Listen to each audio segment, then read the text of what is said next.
Anyone hoping to revel in architectural treasures and historical buildings has a relatively limited selection in Fuerteventura. However, there are indeed two exceptions.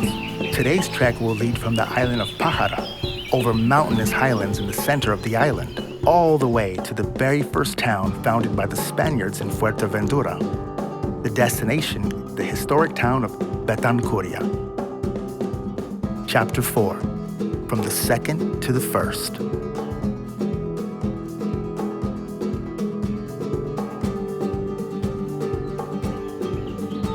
Pájara is a pleasant, sleepy little village founded by fishermen and farmers, the second village to exist on the island. We'll be setting out from the village square, from the church of Señora Nuestra de la Regla. The church started being built in 1687, and it took a whole 25 years for it to be completed. A large part of its construction was financed by a wealthy merchant from the New World. Thus, he had a lot to say about the decor. That's probably why the church is decorated with Aztec elements in Mexican Baroque style.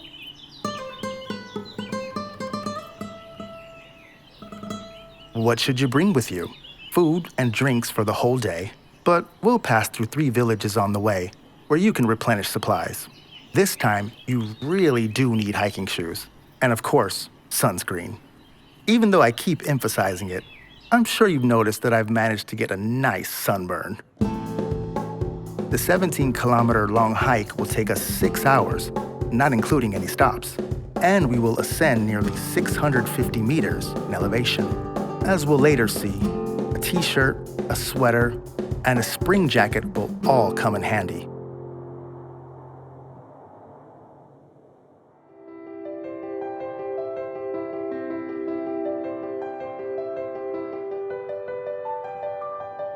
Perhaps it's time for a brief history lesson.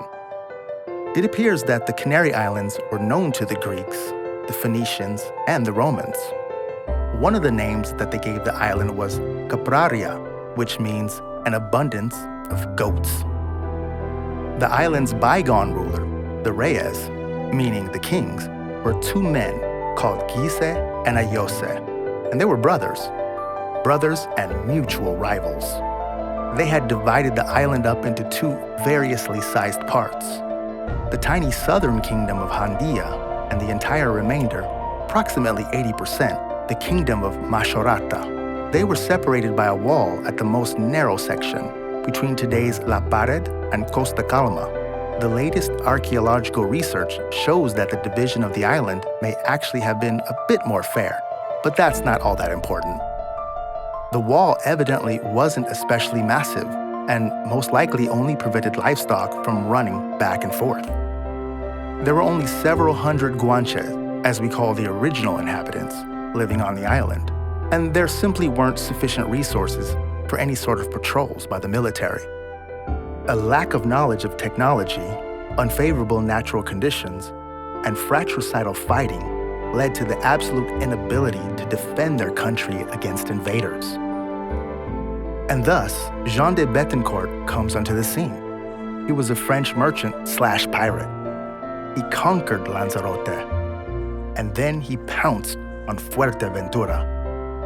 Both kings soon decided to surrender. The military superiority of the Spaniards was absolutely crushing. In return, the kings were spared and were granted certain benefits and privileges.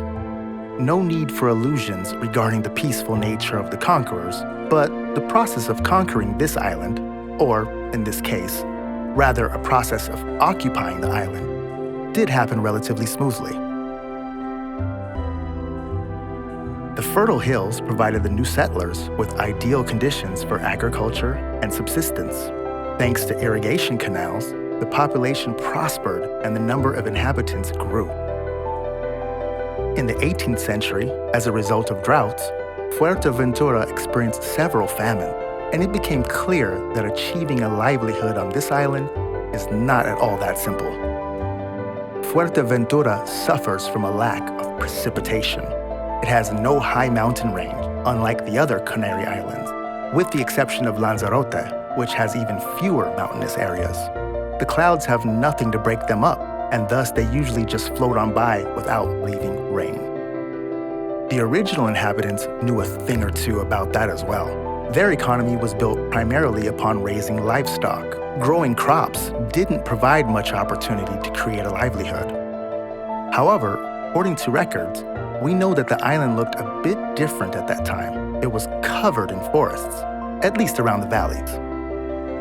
The people deforested the land and used the wood as fuel and to build homes, and thus the wind and rain carried the fertile soil off into the sea.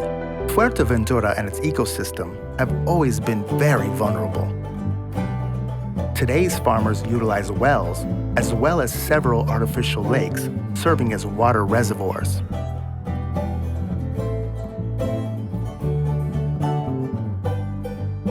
I'm at approximately the halfway point. I've gotten over the first of the 3 ridges, and ahead of me are a few kilometers of flat terrain before I once again go up a steep incline. Well, I'd say that I deserve a bit of rest.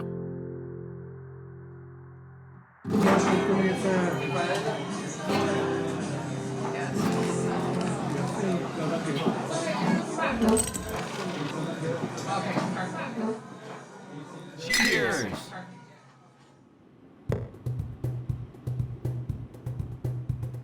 Energy renewed, supplies replenished, and we can continue on our way.